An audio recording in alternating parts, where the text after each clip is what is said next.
Hi guys, welcome back to my channel. Come and sit down in my office and let's get a full weekly 2 pages set up.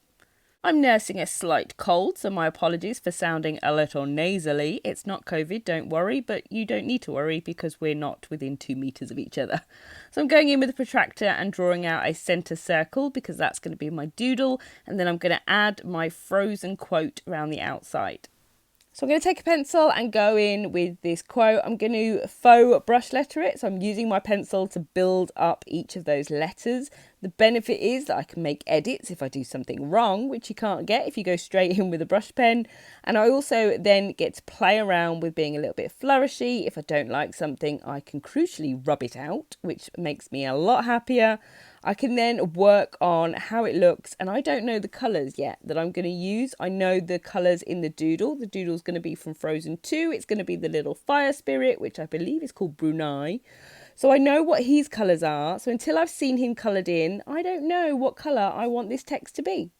So let's draw a fire spirit, shall we? So I'm going in and making some rough outline shapes. I've got a picture off screen of what he looks like. So I'm just going in and plotting out a few key features. For me, one of the biggest things that's going to set the perspective for this doodle is going to be his head and the fact that it's at an angle. So I've drawn in a little guide angle line, and that's what I'm using to put in his eyes, so they follow that angle line, and then his mouth and his chin and his nose can all follow down from that middle guide angle line that I've drawn. And once I've fleshed in this head, everything then can start to build up around it. So I'm looking at this picture, and the one that I'm using, he has fire coming off of his head and his back. So I'm beginning to flesh that out, and then some of the key features, his chest and his arms. When I look at the picture, I'm looking mainly at his arm. How far does it come away from his cheek? So I'm putting in now, so you'll see that his first little finger, toe, what are we calling that? That comes in directly underneath his eye. So I'm making sure that they line up, and you'll see that I'm rubbing out quite a bit. That's when I'm looking at a line, looking at the photo, and they don't match. The line is further over, further up, further down. So I'm going in, using that picture as a guide reference, and then I can begin to plot in the little bits after it. So I'm building it up as I go, centering out from that middle of the face. It's kind of here that I realise he's probably got too thin a face. So his arm comes out so far, but actually his eye in the picture lines up a little bit more towards it than I've made it. So I go in, and don't be afraid to make the edits. You may have spent a long time drawing an eyeball, feel really proud of it, and then think, oh, but it doesn't match up the line. You have two options. You can carry on. It's not going to be the end of the world. Or you can have confidence that if you've drawn one fabulous eyeball, then be confident. Rub it out. Put it in where you think it should based on the picture you're drawing from. The chances are you're going to be able to draw another fabulous eyeball if you've just done one. So don't be afraid to make edits as you're penciling in. I think it's really important that you get the perspective first. So really reference that first picture, and then when it comes to inking it in and colouring, it's going to be so much better and you will be so much more prouder. So now I can go in with a black outliner. This is the Micron, which is a little smudgy for my liking, but we're going to stick with it. This is where it was important when you were editing with your pencil lines that you rub out, erase the ones that you don't want, because when you're outlining, it gets really easy to start following old pencil lines, and then your doodle just goes a little bit wibbly. So definitely get rid of your old pencil lines that you don't want, just leaving the ones that you do, and then outlining becomes really easy. At this point, I stop referencing the photo altogether. So I'm now just outlining and only purely focusing on the doodle that I've done, because now it doesn't need to be perfect. I'm confident in what I've drawn. So I've just got to focus on making sure that this doodle comes together on its own.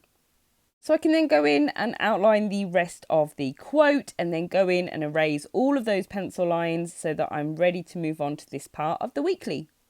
For spacing, I start my header line 1 dot space down from the top. I then split this page into 2.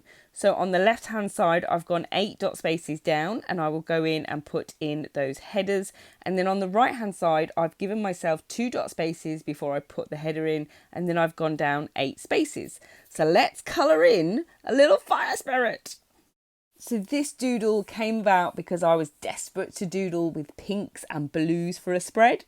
So I'm going in with the lightest blue that I have. This is a Faber Castell Redline blue, putting in his lighter chest and a few little stripes along his legs, and then going in with a darker blue. This one is from the Bic Colour Kids pen range, and it's absolutely gorgeous to draw with. I find the Bic Colour Kids when you're colouring in with them, oh, it's like colouring in with gloss. It's lovely.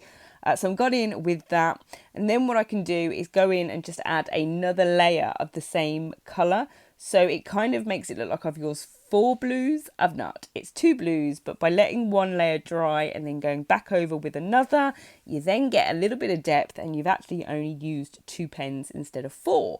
Bonus! For his fire, I'm going in with a medium style pink and then a lighter one just to accent that up. But I'm going to take quite a darker pink colour and use that as the second layer over the first pink layer that we put in.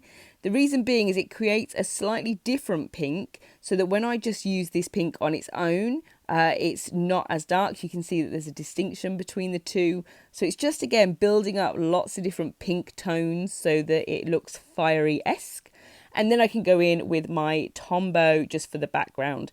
It's quite nice when you've got large spaces like this to go in with a thicker pen. So this is a thicker brush pen. I use a really dark blue underneath at the end of the video with a smaller pen. It's a lot more colouring in work. The effect, I think, is better, but you do find you get a bit cross-eyed whilst you're colouring in with a really small nib. So it's up to you. Thick pens, easy. Thin pens, a little bit more work. Because now I've gone in and I've seen what sort of colours this doodle's beginning to shape up like, I know then how I want the colours in the text to go. So because the Fire Spirit has the nice pinks at the top, I've kept the top part of the quote nice and pink, and then it's going to be lots of dark deep blues towards the bottom of this doodle. So I've continued that through with the bottom quote being the same blue as the Fire Spirit. It means it's then a good time to go back into the weekly space and begin to add those colours. So it all centred around this doodle to begin with. Oh, a little bit of freehand brush lettering. I'd spent quite a lot of time on the doodle and was enjoying it. I didn't then want to go back in and outline a load of text, so this is my space to practice the brush lettering. But I now know the colour system, so I've put that doodle in. I know what type of colours I want, so it then means I can go in and put all the rest of the colours in, and I can still follow a very similar colour palette, and it helps to bring it all together. So when you're putting quite a colourful creative layout together, I definitely recommend do the doodle first, colour it in, that will set your colour palette, and then you can begin to put in everything else around it, and you'll always have the same colour palette running through, and it starts to look cohesive, and you can sit back and go whoopoo and be happy with the layout that you've put together. So the final steps for me for this weekly is to go in with my usual grey marker and just put a bottom hand and left hand edge for dimension on the text. And I'd left this part of the doodle deliberately blank because I was in 2 minds. Did I want it purple or blue? By the time I got to this stage and there's no other purple in the spread, I made the bold decision of sticking with the blues. So I went in with that final colour. So this is my weekly. I hope you enjoy it. If you did, then give this video a like, and I will see you guys soon.